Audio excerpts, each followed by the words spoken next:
जिसको संभालता है वो उसको संभालता है। सरल उपाय तो यही है,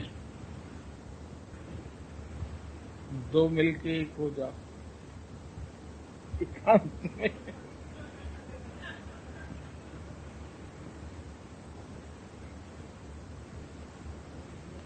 गीता का है श्लोक, निष्काम कर्म योग का मतलब है वह बुद्धि जिससे कर्मों पर अर्थात इच्छा और अहंकार से रहित किया हुआ कर्म, वो निष्काम कार्य है। मेरी शरण आता है उसके योग और क्षेम का भार मुझ पर है।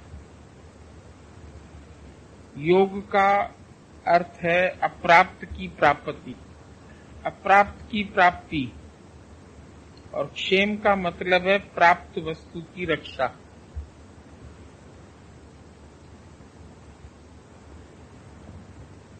किया जाए उसके पूर्ण होने में और न होने में तथा उसके फल में संभाव रहने का नाम योग है। इसमें समत्व योग भी बताया और योगक्षेम का और निष्काम कर्म योग, तीन बातें हैं। सत्संग में जब तुम आते हैं, गुरु का पहला काम है तुम्हारे को ये बताना कि तुम्हारे कर्म सब निष्काम भाव से हो जाए। किसी को भागना नहीं है, पर जो मुझसे कर्म होते हैं उस कर्म में हम जाग कर जिए। यहां से वहां उठे तो भी देखो कौन सी इच्छा ने तुमको उठाया, कहीं गए कहीं आए, कौन सा संकल्प आया तुम्हारे अंदर। क्योंकि निष्काम का अर्थ ही बताया जिससे कर्म के बंधन का नाश हो जाए। तुम जो भी कर्म करते हैं वो एक ड्यूटी समझ के करते, और ड्यूटी करने से तुम उस कर्म से बंध, इस समय ये काम करना है, इस समय ये काम करना है, इस समय इधर जाना है, इस समय इधर जाना है, समाज में जाना है, दुनिया में जाना है, लोगों से मिलना है। तो अपने आप को चेक करो, सारे दिन में तुम कर्म से कितने खाली है। जो कर्तापने से मुक्त है उसके लिस्ट में कोई कर्म नहीं आता है। वो चाहे कोई कर्म करे या न करे, या कोई भी कर्म कर रहा है उसको बोले तुम इसी समय इसको छोड़ दो, तो उसके कर्म का बंधन नहीं होगा तो उस कर्म को वो छोड़ सकता है। पर अगर उस कर्म से वो बंधा हुआ है तो बोलेगा जब तक ये काम, तब तक हम नहीं चलेंगे, इस काम को पूरा होने दो। पर ज्ञानी कोई भी बड़े में बड़ा काम कर रहा है और उसको ये बोलो कि इस काम को छोड़ के हमारे साथ चलो, तो छोड़ सकता है। वो किसी कर्म, तुम्हारा मन जब बंधा है किसी से तो उससे जो कर्म होते हैं उनसे भी तुम बंध जाते। बंधन अभी कटे नहीं है। अब ऐसे तो बैर कोई रस्सी नहीं है किसी को कि उसको रस्सी कोई बांध के बैठी हो, वो किसी रस्सी में नहीं बंधा है, पर मन की रस्सी से जरूर बंधा है। तुम्हारे मन में जितने मेरे मेरे मेरे मेरे आ जाते हैं, और मेरा ये फर्ज है, फिर ये मेरी ड्यूटी है, फिर ये मेरे को करना है, हमको बाल बच्चों के लिए करना है, हमको संग्रह करना है, हम नहीं करेंगे तो क्या होगा, कैसे होगा। कोई कर्म हम छोड़ नहीं सकते हैं। मेरे लिए ये कर्तव्य कर्म है। तो कई कर्म हम लोगों ने अपने बना लिए। ये मेरा कर्तव्य कर्म है और मुझको ही करना है, मेरे सिवाय कोई नहीं करेगा। गुरु कहता है वो कर्म तुम छोड़ के देखो तो तुम्हारे सिवाय भी होता है या नहीं होता है। और मान लो नहीं होता है और नुकसान होता है, तो तुम उस नुकसान और नफे में एक रस है। अभी तुम बैठे, अभी काल तुम्हारी गर्दन दबाए और अभी तुम्हारे प्राण शांत हो जाएं, उसके बाद भी सृष्टि चलेगी या नहीं चलेगी। सब काम होंगे। जिनका तुम्हारे से अति मोह है, जो समझो अभी तुमको एक पल भी नहीं छोड़ सकते, तुम्हारे बिना नहीं काम कर सकते, तुम्हारे बिना नहीं रह सकते हैं, तो वो भी कर्म होंगे। अपने आप अपने ऊपर उठा लेगा वो काम। जैसे बाप का शरीर शांत होता है तो फिर बेटे के ऊपर पगड़ी रखते, पगड़ी की रस्म होती है तीसरे दिन। भाई बाप की जगह पर अब ये कर्तव्य कर्म पूरे करेगा। और अगर बेटा भी चला जाए तो फिर किसके ऊपर पगड़ी रखेंगे?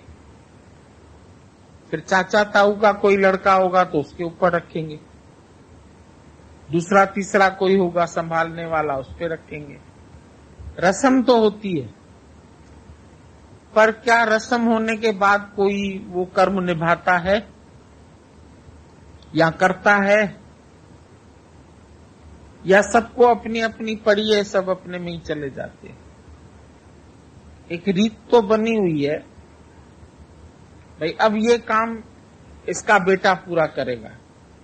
जो काम ये अधूरा छोड़ के गया है वो कर्म अभी बेटा करेगा या बेटी करेगी या कोई और रिश्तेदार उसका है, नातेदार, वो करेगा।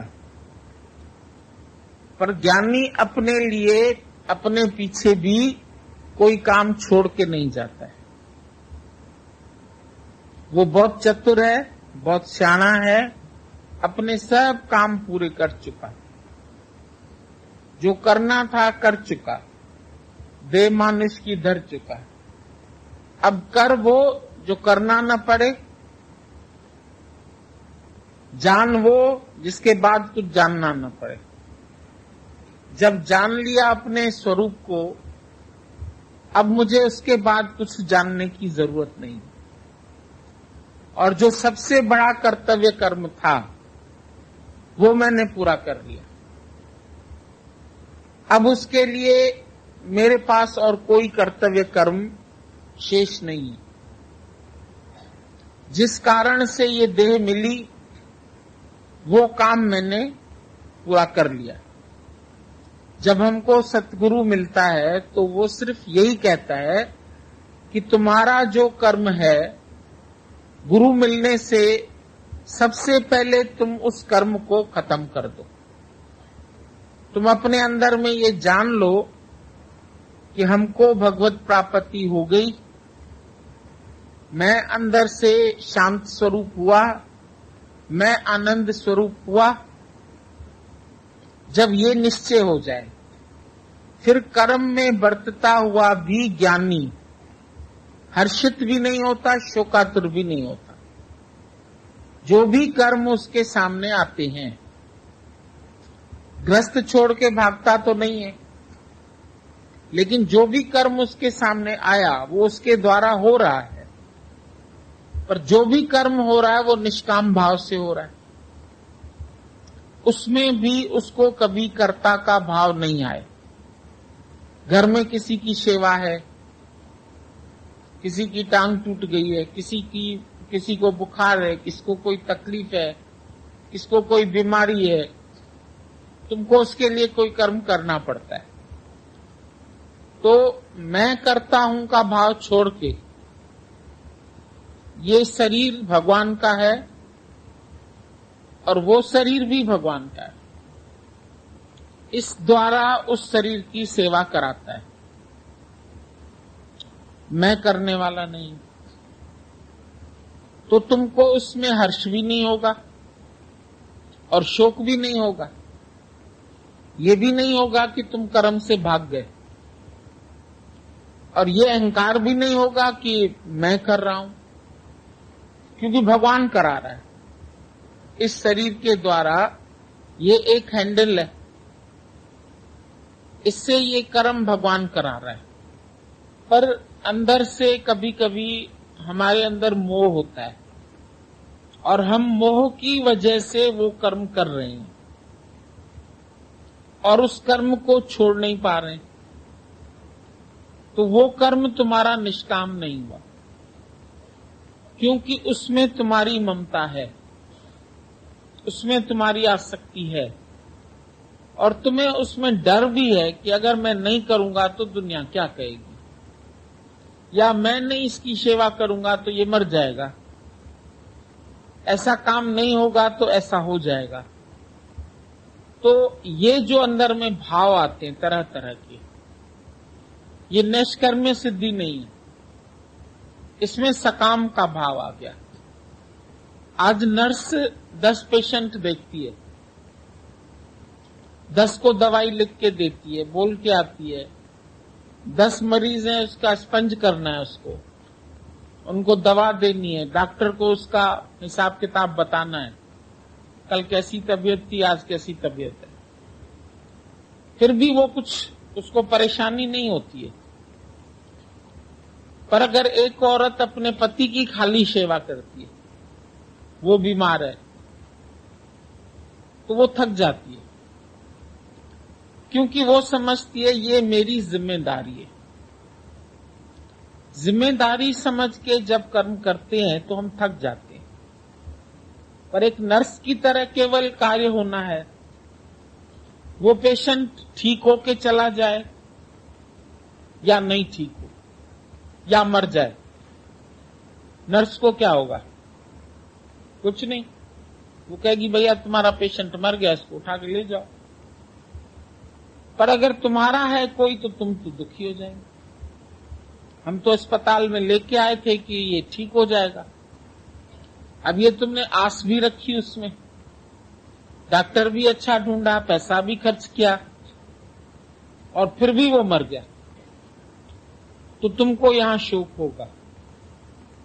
पर यदि तुमने निष्काम भाव से किया है कर्म, तो भाई इतना खर्च इसके ऊपर होना ही था, डॉक्टरों का लेन देन था, हिसाब किताब था, जितने दिन श्वास उसको लेनी थी उतने दिन उसने श्वास ली, फिर अगर वो चला गया दुनिया से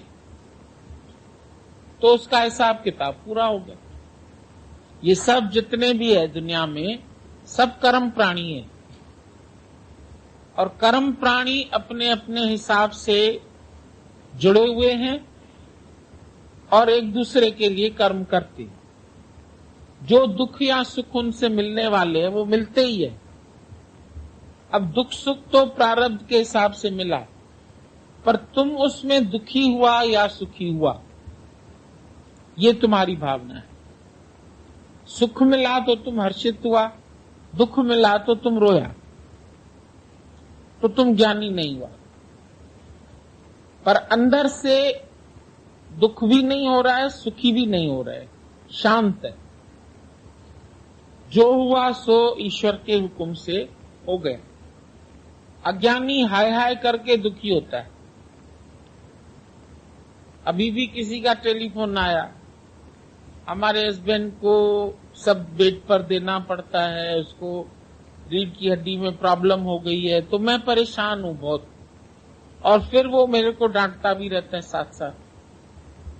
हम सेवा भी करते हैं और उसकी डांट भी सुननी पड़ती है और पैसा भी खर्च होता है, और रोने लगी। अब उसका क्या इलाज है? रो। हमने कहा और रो लो, क्योंकि तुम्हारा हिसाब ही रोने का है इसके साथ। वो तुम्हें गालियां देता रहे और तुम रोती रहो। नहीं नहीं रोए क्यों? नहीं रो, ज्ञान सुना हुआ है तो कहेंगे क्यों रोए, तो मत रो ना। फिर जो सेवा तुम्हारे सामने आई है उसमें अकर्ता भाव से कर्म करो। मैं कर्म करती हूं, मुझे सेवा करनी पड़ती है, मुझे खर्च करना पड़ता है, मुझे गाली मिलती है, ये हुआ कर्तापना, ये हुआ तुम्हारे दुख का कारण। और ऐसा सोच के भी कर रहे हो, छूट नहीं पाओगे, क्योंकि वो तुम्हारे कर्म प्राणी है। तो अगर वही कर्म तुम खुशी से करो, शांत चित्त होके करो, गालियां भी प्रेम से सुन लो, पैसा भी प्यार से खर्च कर लो, जो सामने कर्म आया है उससे तो भाग नहीं सकते ना।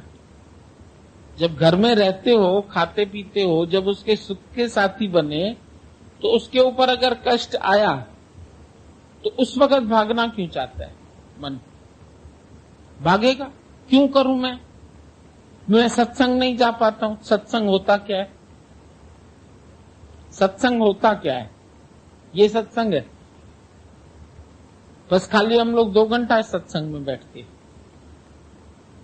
हम सबका क्या इतना ही काम है कि 2 घंटा सत्संग, उसके बाद फ्री। सत्य से संग हो जाए तुम्हारा, जो हर समय तुमको ये जागृति रहे कि जो सत्य वस्तु है उसका नाश नहीं है और असत का रहना संभव नहीं। असत अवश्य खत्म हो जाएगी, सत्य हमेशा रहेगा। और वो सत्य स्वरूप मैं हूं। हो सकता है उससे पहले ये शरीर भी चला जाए, ऐसा भी हो सकता है। तो मेरा मन उस समय कहां है? हम अगर सेवा कर रहे हैं तो ये भाव अंदर में आ जाए, ये भगवान है। करने वाला भी भगवान, कराने वाला भी भगवान और सेवा लेने वाला भी भगवान। ऐसा भाव आ जाएगा तो तुम्हारे अंदर आएगा। शरीर करता है, इंद्रियां करती है, कार्य अपने आप होता है। अगर आज इस शरीर में भगवान की शक्ति ना हो तो कोई कार्य नहीं हो सकेगा। तो उसी की शक्ति से जब कार्य हो रहा है तो मैं कहां करती हूं? मुझे कहां गाली लगी, मुझे कहां अपमान हुआ, मुझे कहां दुख लगा? दुख तब लगा जब मैंने अपने को मिसेस फलानी, मिस फलानी, मिस्टर फलाना जाना। तो ये अपने आप को जो मान के बैठे हैं जीव, मैं ये हूं, मैं ये हूं, मैं ये हूं, मेरा ये नाम, मेरा ये रूप, मेरा ये कर्म, मैंने बहुत किया, मैंने बहुत किया, ये जीव भाव के लक्षण है। ये आत्माकार के लक्षण नहीं है। आत्माकार वो नहीं है जो रो भी रहा है, मिश्री वो नहीं है जो मीठी नहीं है। तुम आत्माकार है तो तुम क्यों दुखी है? हो जाए कर्म ठीक है, नहीं अगर तुम्हारे शरीर में सामर्थ्य है तो तुम भी सो जाओ। फिर देखो भगवान कहां से प्रकट होता है, कहां से आके सेवा करता है। शांत रह सको, कर्म करत निष्कामी रह सको। तुम कर्म करके अपने को कर्म बंधन में खुद ही बांधते। मेरे अलावा ये काम नहीं होगा, बिखर जाएगा, छूट जाएगा, ऐसा हो जाएगा। मैं नौकरी करती हूं, मैं काम करती हूं, मैं खाना बनाती हूं, मैं बिजनेस करती हूं, मैं आ गई। और जिस मैं को मिटाने के लिए हम रोज सत्संग आ रहे हैं, तो जब तुम सत्स्वरूप को जानेंगे तो मैं नहीं करेंगे। मैं करने वाली नहीं, करने वाली वो सत्य शक्ति है। आज शक्ति शांत हो जाए तो ये शरीर खुद ही मुर्दा हो जाएगा, फिर क्या कार्य करेगा? तो जो भी कर्म आता है उसको चाह के करो, उसमें एंजॉयमेंट समझो, उसमें खेल समझो। ड्यूटी नहीं, ड्यूटी से तो ब्यूटी चली जाएगी, पर खेल है। खेल में कोई डॉक्टर बना है, कोई नर्स बना है, कोई पेशेंट बना है। पिक्चर में भी तो देखते हो, सीरियल में भी तो देखते हो। कोई बीमार हो रहा है तो तुम थोड़ी रो रहे, अरे ये बीमार हो गया। पर घर में अगर ऐसी न्यूज आ जाएगी तो तुम बोलेंगे अरे मैं दुखी हूं क्योंकि मेरे आदमी को ये हो गया, मेरे फलाने को अब वो मर जाएगा जल्दी। तो ये ममत्व है, ये निष्काम नहीं है।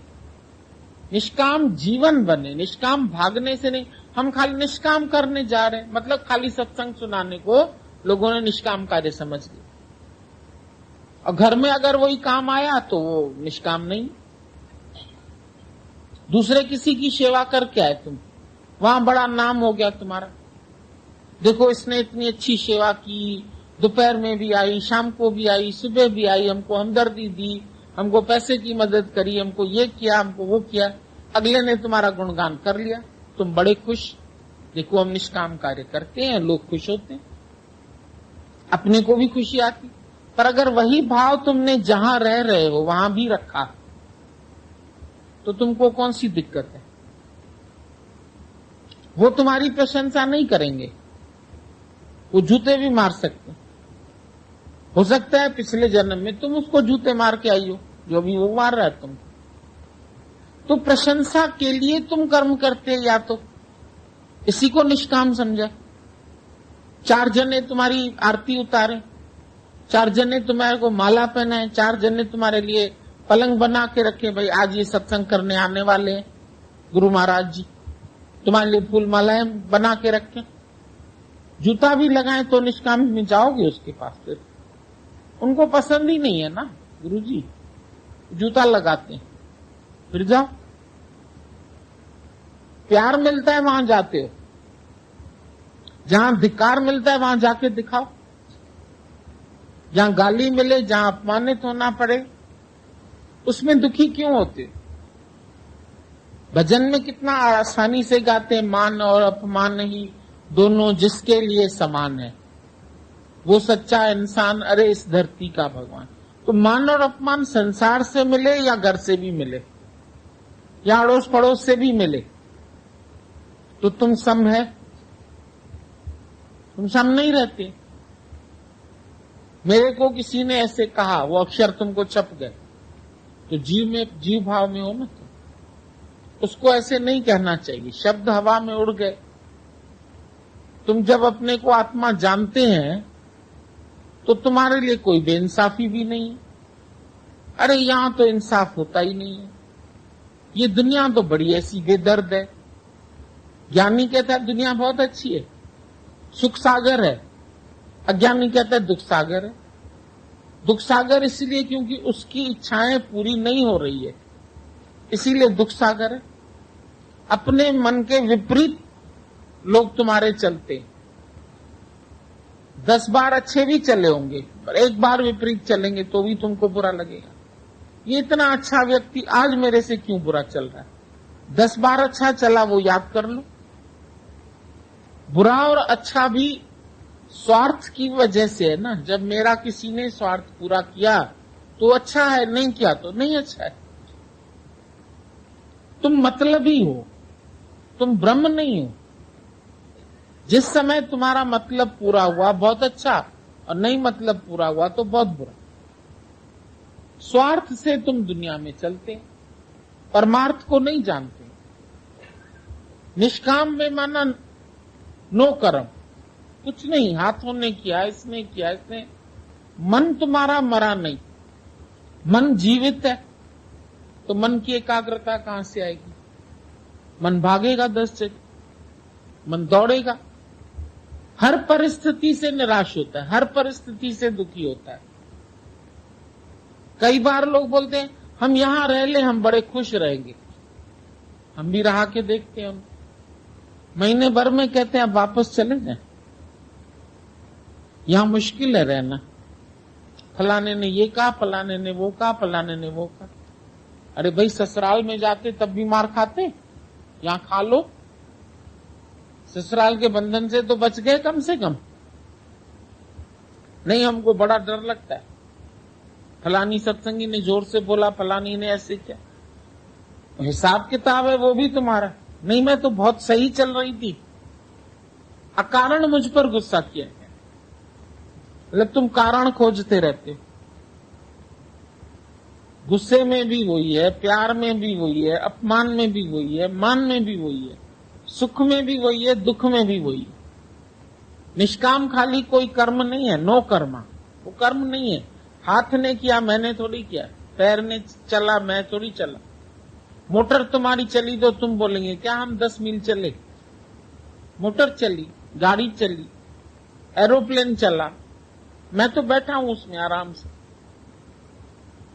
लेकिन जहां आ जाता है मैं चलता हूं, मैं करता हूं, मैं घूमता हूं, मैं गया इतनी,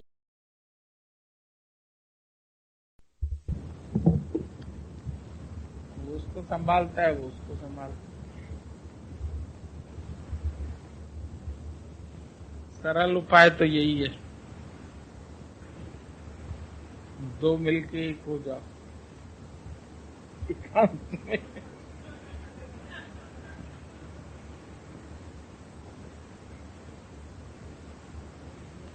गीता का है श्लोक, निष्काम कर्म योग का मतलब है वह बुद्धि जिससे कर्मों पर, अर्थात इच्छा और अहंकार से रहित किया हुआ कर्म, वो निष्काम कार्य है। तेरी शरण आता है, उसके योग और क्षेम का भार मुझ पर है। योग का अर्थ है अप्राप्त की प्राप्ति, अप्राप्त की प्राप्ति, और क्षेम का मतलब है प्राप्त वस्तु की रक्षा।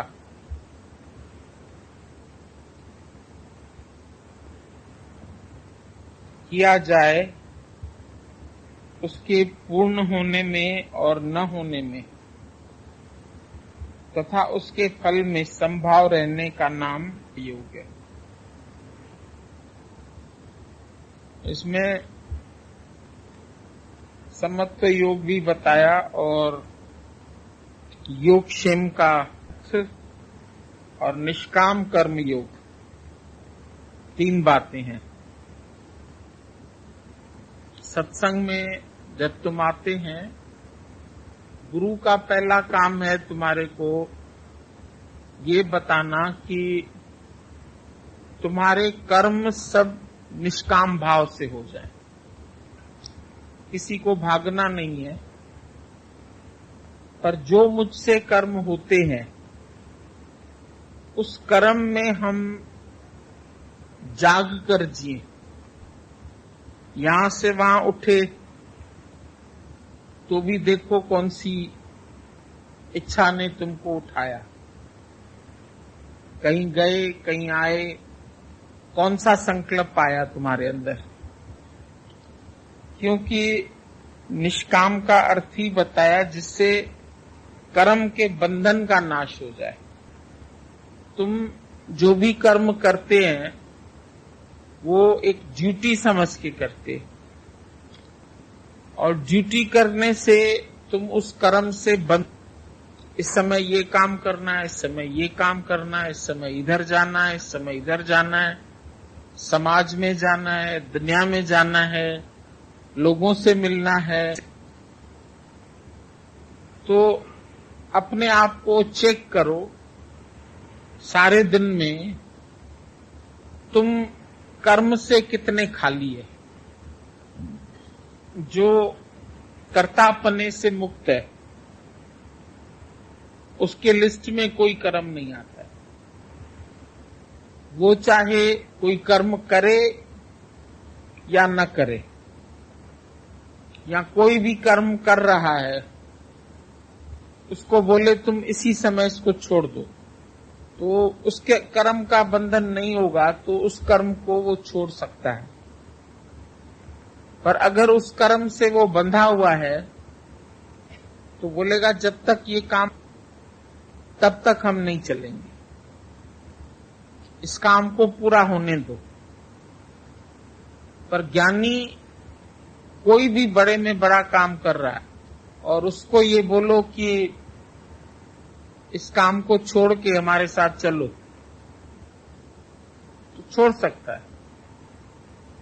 वो किसी कर्म, तुम्हारा मन जब बंधा है किसी से, तो उससे जो कर्म होते हैं उनसे भी तुम बंध जाते।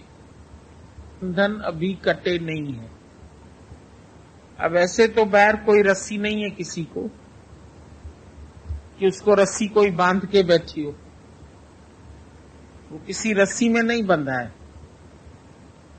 पर मन की रस्सी से जरूर बंधा है। तुम्हारे मन में जितने मेरे मेरे मेरे मेरे आ जाते हैं, और मेरा ये फर्ज है, फिर ये मेरी ड्यूटी है, फिर ये मेरे को करना है, हमको बाल बच्चों के लिए करना है, हमको संग्रह करना है, हम नहीं करेंगे तो क्या होगा, कैसे होगा, कोई कर्म हम छोड़ नहीं सकते हैं, मेरे लिए ये कर्तव्य कर्म है। तो कई कर्म हम लोगों ने अपने बना लिए, ये मेरा कर्तव्य कर्म है और मुझको ही करना है, मेरे सिवाय कोई नहीं करेगा। गुरु कहता है वो कर्म तुम छोड़ के देखो तो तुम्हारे सिवाय भी होता है या नहीं होता है, और मान लो नहीं होता है और नुकसान होता है, तो तुम उस नुकसान और नफे में एक रस है। अभी तुम बैठे, अभी काल तुम्हारी गर्दन दबाए और अभी तुम्हारे प्राण शांत हो जाएं, उसके बाद भी सृष्टि चलेगी या नहीं चलेगी, सब काम होंगे। जिनका तुम्हारे से अति मोह है, जो समझो अभी तुमको एक पल भी नहीं छोड़ सकते, तुम्हारे बिना नहीं काम कर सकते, तुम्हारे बिना नहीं रह सकते हैं, तो वो भी कर्म होंगे, अपने आप अपने ऊपर उठा लेगा वो काम। जैसे बाप का शरीर शांत होता है तो फिर बेटे के ऊपर पगड़ी रखते, पगड़ी की रस्म होती है तीसरे दिन, भाई बाप की जगह पर अब ये कर्तव्य कर्म पूरे करेगा। और अगर बेटा भी चला जाए तो फिर किसके ऊपर पगड़ी रखेंगे, फिर चाचा ताऊ का कोई लड़का होगा तो उसके ऊपर रखेंगे, दूसरा तीसरा कोई होगा संभालने वाला, उस पे रखेंगे। रस्म तो होती है, पर क्या रस्म होने के बाद कोई वो कर्म निभाता है या करता है, या सबको अपनी अपनी पड़ी है, सब अपने में ही चले जाते हैं। एक रीत तो बनी हुई है, भाई अब ये काम इसका बेटा पूरा करेगा, जो काम ये अधूरा छोड़ के गया है वो कर्म अभी बेटा करेगा या बेटी करेगी, या कोई और रिश्तेदार उसका है, नातेदार, वो करेगा। पर ज्ञानी अपने लिए, अपने पीछे भी कोई काम छोड़ के नहीं जाता है। वो बहुत चतुर है, बहुत सियाना है, अपने सब काम पूरे कर चुका, जो करना था कर चुका, देह मानुष की धर चुका। अब कर वो जो करना न पड़े, जान वो जिसके बाद कुछ जानना न पड़े। जब जान लिया अपने स्वरूप को, अब मुझे उसके बाद कुछ जानने की जरूरत नहीं। और जो सबसे बड़ा कर्तव्य कर्म था वो मैंने पूरा कर लिया, अब उसके लिए मेरे पास और कोई कर्तव्य कर्म शेष नहीं है। जिस कारण से ये देह मिली वो काम मैंने पूरा कर लिया। जब हमको सतगुरु मिलता है तो वो सिर्फ यही कहता है कि तुम्हारा जो कर्म है, गुरु मिलने से सबसे पहले तुम उस कर्म को खत्म कर दो। तुम अपने अंदर में ये जान लो कि हमको भगवत प्राप्ति हो गई, मैं अंदर से शांत स्वरूप हुआ, मैं आनंद स्वरूप हुआ। जब ये निश्चय हो जाए, फिर कर्म में बरतता हुआ भी ज्ञानी हर्षित भी नहीं होता, शोकातुर भी नहीं होता। जो भी कर्म उसके सामने आते हैं, ग्रस्त छोड़ के भागता तो नहीं है, लेकिन जो भी कर्म उसके सामने आया वो उसके द्वारा हो रहा है। पर जो भी कर्म हो रहा है वो निष्काम भाव से हो रहा है। उसमें भी उसको कभी कर्ता का भाव नहीं आए। घर में किसी की सेवा है, किसी की टांग टूट गई है, किसी को बुखार है, किसको कोई तकलीफ है, किसको कोई बीमारी है, तुमको उसके लिए कोई कर्म करना पड़ता है। तो मैं करता हूं का भाव छोड़ के, ये शरीर भगवान का है और वो शरीर भी भगवान का है, इस द्वारा उस शरीर की सेवा कराता है, मैं करने वाला नहीं। तो तुमको उसमें हर्ष भी नहीं होगा और शोक भी नहीं होगा। ये भी नहीं होगा कि तुम कर्म से भाग गए, और ये अहंकार भी नहीं होगा कि मैं कर रहा हूं, क्योंकि भगवान करा रहा है। इस शरीर के द्वारा ये एक हैंडल है, इससे ये कर्म भगवान करा रहा है। पर अंदर से कभी कभी हमारे अंदर मोह होता है और हम मोह की वजह से वो कर्म कर रहे हैं और उस कर्म को छोड़ नहीं पा रहे हैं। तो वो कर्म तुम्हारा निष्काम नहीं हुआ, क्योंकि उसमें तुम्हारी ममता है, उसमें तुम्हारी आसक्ति है, और तुम्हें उसमें डर भी है कि अगर मैं नहीं करूंगा तो दुनिया क्या कहेगी, या मैं नहीं इसकी सेवा करूंगा तो ये मर जाएगा, ऐसा काम नहीं होगा तो ऐसा हो जाएगा। तो ये जो अंदर में भाव आते हैं तरह तरह के, ये निष्कर्म सिद्धि नहीं है, इसमें सकाम का भाव आ गया। आज नर्स 10 पेशेंट देखती है, 10 को दवाई लिख के देती है, बोल के आती है, 10 मरीज हैं, उसका स्पंज करना है, उसको उनको दवा देनी है, डॉक्टर को उसका हिसाब किताब बताना है, कल कैसी तबीयत थी, आज कैसी तबीयत है।